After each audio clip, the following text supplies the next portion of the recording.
Hello everybody, my name is Logurt and you're watching another Dwarf Fortress tutorial. Today we're going to be talking about the military tab and how you create a military and how you can get things to attack things and to create your own army that can defend your fortress. Because you know, when goblins come knocking on the door, you gotta have soldiers to protect you. They're controllable and they really help with fortress defense. So it's really important that you understand how to control them. So let's just go over kind of the quick basics here. Don't mind this fortress. This is just kind of a blank fortress. You might recognize this from a previous tutorial. This is just kind of my throw it together. This is just my fortress. To open the military tab, which is where you kind of do everything from, you press the key M. And right now you can see I do not have a military. 0 squads, 0 soldiers, 0 active, no troops in here. So you can see all these buttons down the bottom, but for now, let me just zoom in a little bit. We're not going to focus on any of that. Like all that stuff down there, those aren't important. The thing that you need to do first is to press C, which is the create squad button. And I recommend you can assign them uniforms. For example, you can give your soldiers armor, you can give them certain weapons, which we'll go over in a different video, in the armor and weapon crafting video. So, but for now, I would recommend that you put down no armor, because then they won't try and put on random mismatched clothing and whatever. So right now we're looking at the military of whatever this whatever this fortress is called. And you can see on the left over here, the Floors of Sizzling, which is the name of the squad that I currently have. And right here in the middle, we have all the people that are in the squad. The military is divided into squads. You control squads, you don't control individual dwarves. For example, you can tell a squad to go and attack something, for example. You can't tell an individual military dwarf, unless he is a one-man squad, to go and attack something. So this is just kind of to make it simple. You can see I've got 7 dwarves here. And you can see I've got up to 10 people in a squad. So the first dwarf that you put into the squad is the most important. He's going to be the commander of that squad. And you control this by using the arrow keys. You use the arrow keys to move left and right through these 3 categories. And this first position right here is vacant, and you can see it's left blue. I can actually make any of these, and then choose somebody. So basically, you're selecting a position and then you're selecting a person. So I want to make my expedition leader my captain of the squad. So I moved him and pressed enter on him, and he moved right over to here into this first position. So right now, he is the military commander for the Floors of Sizzling. He's the main dude that they all listen to. He's the central guy. Now, if I want to add people to that squad, I need to go down to the second one and make sure that blue 2 is highlighted. If it's not highlighted, you'll just replace your first guys. For example, if I didn't do that and I just kept 1 here and I press that, it just got replaced. So if you want to have a specific military leader, you need to make sure that you're going down every time. So let's make our expedition leader that guy and make sure that the 2 is highlighted. And then let's put our miners into the military as well. So we've got a 3-man squad right now. So that's how you add people to your military. If you want to create another squad, I believe you press C again. You can also go over to the size of the squad leader, all that, and you can press capital N and you can name them. Let's just call them squad 1. So that's also, you can do that. You can press D also to disband it. Those are just kind of other basic things.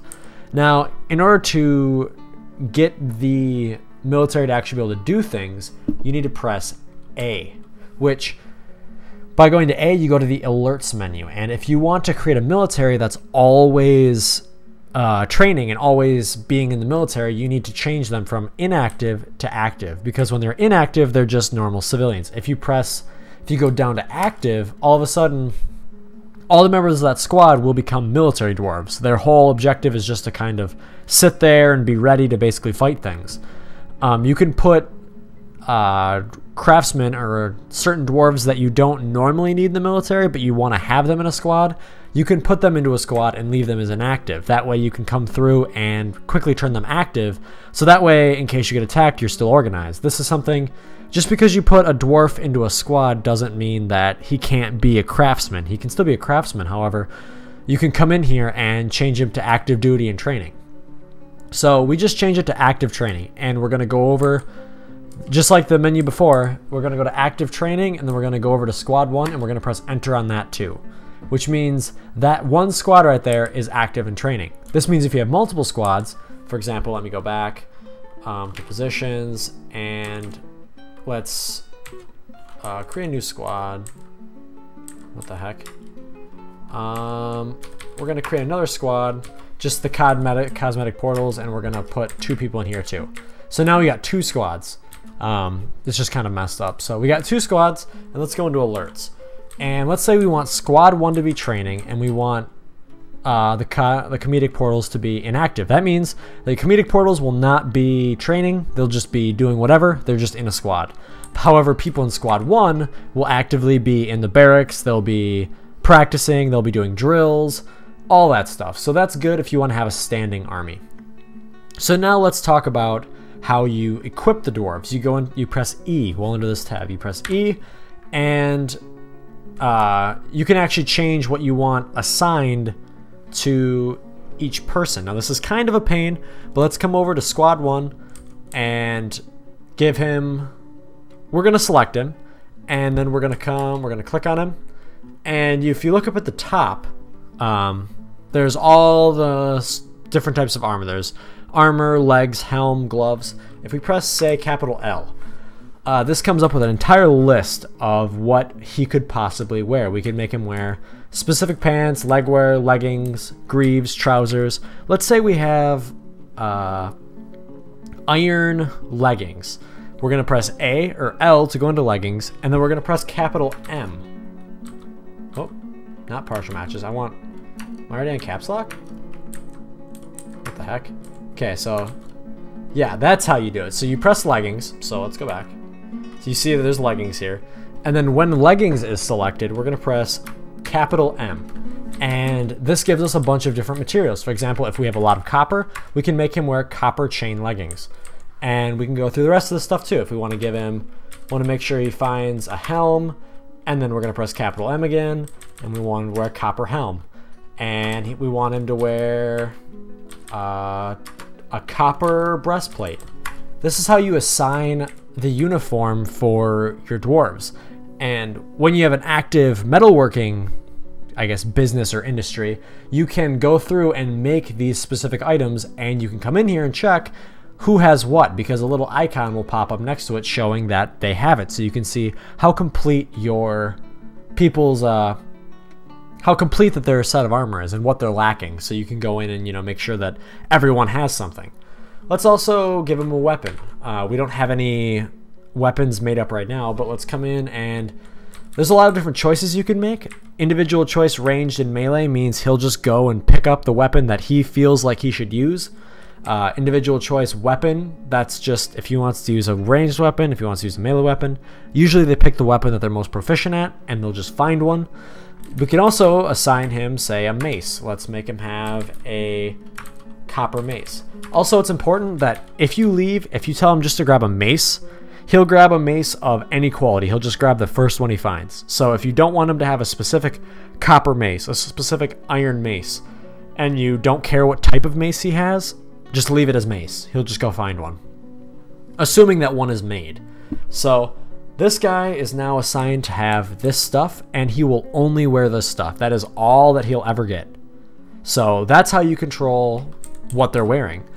And these guys, I'm not going to assign any of that stuff. So he's now got all this. So now let's press U, which is supplies. And this is the amount of food and water that you want your people to carry. You can change the amount. You can make them carry water, carry any drink, or make them do not carry any water at all. That's usually a bad idea.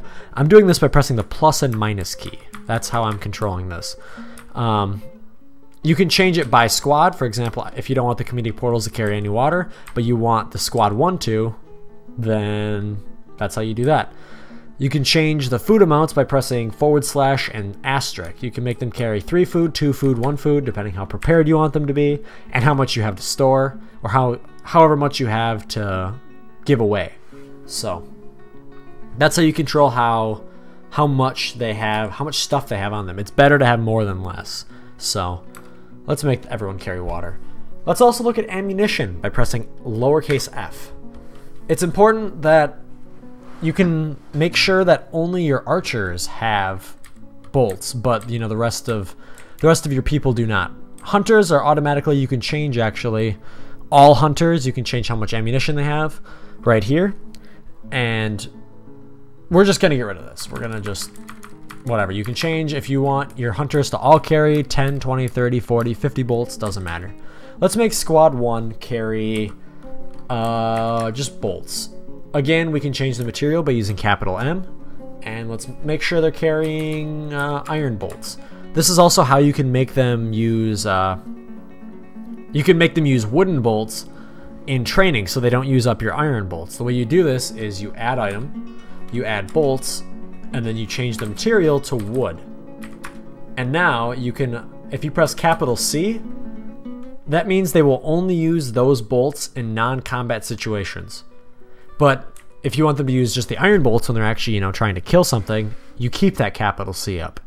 And you can get rid of, if you press capital T, you can stop the iron bolts from being used in training. That way they don't get used up. So they only will use wood bolts in training, but then use iron bolts when they go out and actually, you know, fight. That's very useful for not wasting all your materials and making sure that you're using the best stuff for when it actually counts. So that's the majority of controlling your military and getting them kind of set up. So let's go back out and let's talk about how you control them and get them to kill things. So to open up the squad menu, which is how you get them to attack anything, you can see up at the top there's squad 1 and the comedic portals. Those are the two squads we're talked about. Now let's press lowercase a, and that selects squad A. And now you can see over on the right there's a lot of buttons, there's a lot of controls. Everywhere below scroll list, those are all controls that you can give them. The main control that you're probably going to be concerned with is attack and move. If you want a squad to move over to a certain location and just kind of sit there and be ready, you can press M, which will make them move to, you just move to the cursor, press enter, and they'll move right there. Now let's say, that's squad 1, we're gonna have them move there, but let's say we want the comedic portals to attack something. Say a goblin is coming and we want the comedic portals to go out and kill them. Press B, which selects that squad, and then press K. And this comes up with the kill menu. And if you just cursor over the goblin, you can actually just press enter and it'll kill whatever's at the cursor. Or, the way I like it, my personal favorite way to deal with threats is to press L, which comes up with the entire list of creatures on your map, which you could see by pressing U and then going over to creatures. And let's say we want this squad to kill all the chinchillas on the map. Let's say we want them to kill one. You just press E. That's the button that's right next to it. If you want them to kill multiple, you hold shift and you press E, F, G. Let's say we want them to kill all the chinchillas. And then to give the order, you press enter. So now we've got squad 1 being stationed outside and the comedic portals going to go kill the chinchillas. And you'll see they'll become soldiers. And see, if you go into here by pressing U, it shows they're killing chinchillas. Those two are going to go over and go and attack them. That's how you control your military. You can also make these members, you can see them, they're the gray heads, they're running down there to go find the chinchillas. So we'll leave them to go do that. But that's how you control the squads. You can have, also when you go into the kill menu, you can press C, B, K, and you can press R, which means it'll kill everything within a rectangle. So you press enter and you draw out a rectangle and it will kill everything inside that rectangle.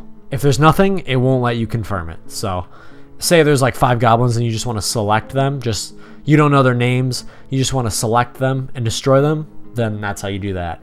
So helps to be paused when you do that. You can actually do this menu without pausing, and I don't recommend that.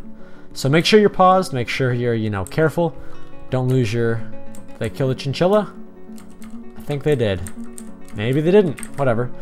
But that's the basics of controlling your military. So hopefully that helps you out. Hopefully that helps you with designating soldiers. It helps, just a quick tip I can give you about how to find soldiers. When you have a lot of dwarves, Finding what soldier you want to put into the military is pretty hard. As you can see, it comes up with like carpenter, fish dissector. But if a migrant comes and you don't know how, like if he has very good military skills, make sure that you go in, you press U, and you rename them to something like, you know, potential soldier. Like for example, let's come up here to this Fisher Dwarf, and we're gonna press VYP, and we're gonna change his name to soldier, or I guess like recruit. And now it'll be much easier when we go into the military tab to discern who is the potential candidate for the military guy. So, and now we can see his name isn't Fisher Dwarf or Wax Worker or whatever. Now his name is Recruit, and it's easy to get him into the military and to not accidentally put the wrong people in. So that's just kind of a quick little tip I can give you for organizing the military. That covers most of what I was going to talk about the military. Thank you for watching, guys, and please remember to comment ideas for future tutorials. This was actually taken off of an idea that someone gave me, so I'm definitely open to your ideas, and I hope this helps you, and I will see you all in my next video.